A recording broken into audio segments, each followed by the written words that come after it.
This is different. This is gonna be a different kind of video. This is completely unscripted as well because I'm too lazy to make a script. So basically, here are my top 5 video games that I played last year, 2020. I've played a lot of games, you know. We've got our FNAFs, our Bendies, our Luigi's Mansion, Smash Brothers. I had a wide spectrum of games, and you know what? I thought it'd be nice to go and put all of them into a list and rate my top 5. There's gonna be different factors for this list that come into play. My experience, personal experience with the game, any bias that I've had towards the game, I'm gonna try to keep it to a minimum. Game mechanics, that's a lot less of a issue, but you know, if the game had shitty mechanics, then I'm less likely to enjoy it, right?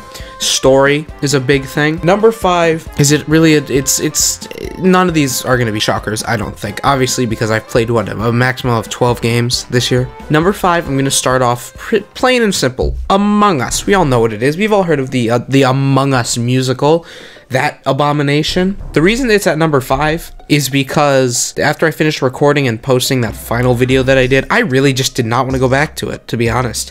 I did enjoy it, like playing with my friends for that 4-hour session of recording that I did. That came out to like 4 videos, I think. You know, that was really fun playing it with friends. I'm gonna come back to it this year so I can play on the new map, but I am not gonna be adding Among Us to next year's list. Hopefully not. Hopefully I play some good games this year. The mechanics are great. The idea is great. It's literally The Thing. If you've ever watched The Thing, it's literally that in video game form, but a little more kid-friendly. It's just a fun party game. Like I said, mechanics are great. Art style is pretty simple, but I love it. The only map that I have an issue with is Mira, I think it is. Whatever map is the small one, the smallest one, I don't like the small one because it's small. Who likes small maps? Not me. I think that's all I have to say for Among Us. So yeah, Among Us, number 5 on this tier list.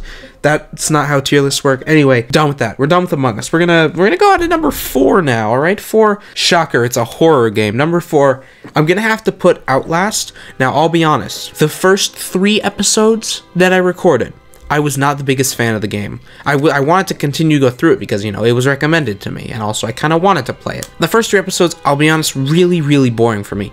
But the final couple episodes really ramped up in story, and that ending, I gushed about it in the recording. I didn't add everything that I said about it, obviously, because it was a video and you don't want to be bored by that, but it is a fantastic story, and the ending was just that much better. And it makes me want to play both the DLC and the sequel even more now. The character designs are also really, really ominous. The setting is spooky. It's all around a perfect horror game, in my opinion. Not a perfect, but it's a very good horror game in my opinion. The story's great, the atmosphere's great, the characters are not likable, they're terrifying. And the suspenseful moments, that they know how to nail suspense. I enjoyed my time with that game a lot. Someone's screaming upstairs. Shut the fuck. Done with Outlast. Moving on. That one's number 4. Number 3, gonna be Breath of the Wild. In a perfect world, I would have put Breath of the Wild at number 1 because yes, that is actually my favorite game ever. And you know what? That's part of the reason why 1, I added it to the list, and 2, I didn't make it my top game because it's my favorite game ever. The reason I'm putting it so high is not because of my experience playing the game, but it was the streams. Sure, some of them were really shitty streams, I'll be honest. Very boring. Once you guys started coming in, I started to enjoy those streams a lot more. You guys, the chat, and the viewers are part of the reason why I enjoyed those streams so much. I like talking to you guys. And sure, there are some moments where there's no one there. I'm just sitting there looking at my screen, just thinking of stupid things to say because I have nothing to say. Overall, the streams were fun. The game was enjoyable. A lot of stupid shit happened. It was fun, mainly because of chat. There you go. There's your number 3, The Legend of Zelda Breath of the Wild. Number 2 and number 1, I don't think number 2 is as predictable as you might think. Number 1 is probably one of the most predictable things you can ever predict. But anyway, number 2, I'm gonna have to give it to SCP Containment Breach. Again, another horror game. Oh, spooky. But I could gush about this game for hours. Stepping aside from the game really quickly, the whole concept of SCPs is phenomenal. Weird creatures, weird items that do weird things. That's basically SCP in a nutshell. When you turn it into a video game, it becomes one of the best horror experiences that I have ever had. This game does horror so unbelievably well. I might do an entire hour-long review on this game in 2021. I know. I could. If you want to see me do a review of this game, I will gladly do a review. It's not going to be the most long-winded thing. I don't even know if I use that right. I'm not an expert on the game, but I love the game. It's fantastic. The characters are great. The jump scares, like when you blink and SCP-173 is right in front of your face with the sounds, beautiful. Literally beautiful. The characters are great. The progression is actually great. Like when you get to Entrance Zone, the Nine-Tailed Fox, those guys, Mobile Task Force Unit, they finally appear. That's great. I love this game. It's just so good. I recommend that you watch through my playlist of the edited videos. I loved that game so much. And if you want, you could check out the streams that I did. Watch my full playthrough. I honestly, it's such a good game. Randomly generated horror. It's perfect. I could continue talking about this, like I said, for hours. So I'm just going to move on to my top game, which I don't have as much to say. So there's SCP, number 2. Number 1 shouldn't really come as a surprise, since I loved the game. There were so many streams of the game, and I even had my friends come in and play it with me. This game is important to me in many, many different ways. Five Nights at Freddy's Help Wanted, the VR game, it has to be my top game that I played in 2020 for many different reasons. The biggest reason is just the gameplay itself. Five Nights at Freddy's works so well in a VR setting. When FNAF 3 came out, that was when I was the biggest fan of it.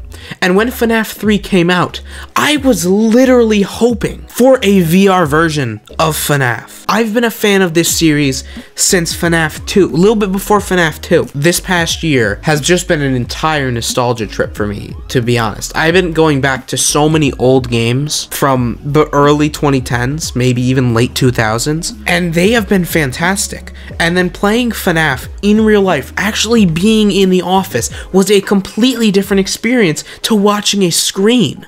FNAF 1 and FNAF 1 in VR are two different things. FNAF 1 is just eerie because it's just eerie, but in real life, in VR, it is terrifying. You see the creatures walking down the hallway, turning to you when you turn your light on because they notice you. Actually seeing them in a 3D space just adds so much more realism. And sure, the graphics and the models, they aren't the best, but they are still phenomenal. The wear and tear on the animatronics make them so much more realistic. I love the Circus Baby model because it's realistic. The only thing that I have to say about FNAF Help Wanted is screw the Funtime Freddy, Nightmare Fredbear levels, and hallway mode. Go f off. But not in a bad way, because those modes were absolutely terrifying. Those modes were the best in the game, in my opinion, like scare-wise. And if I could wipe my memory about this game and replay it, I would do it all over again. Same thing with SCP and Outlast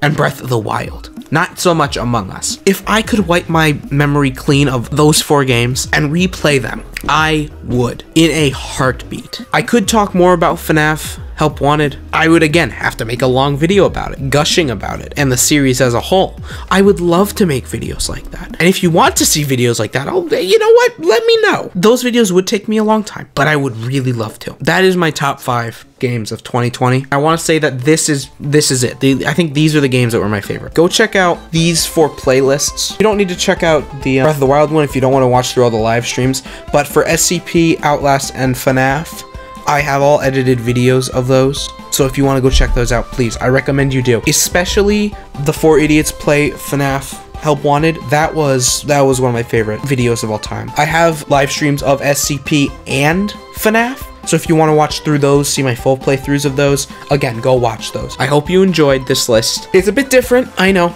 I will see you guys in a week.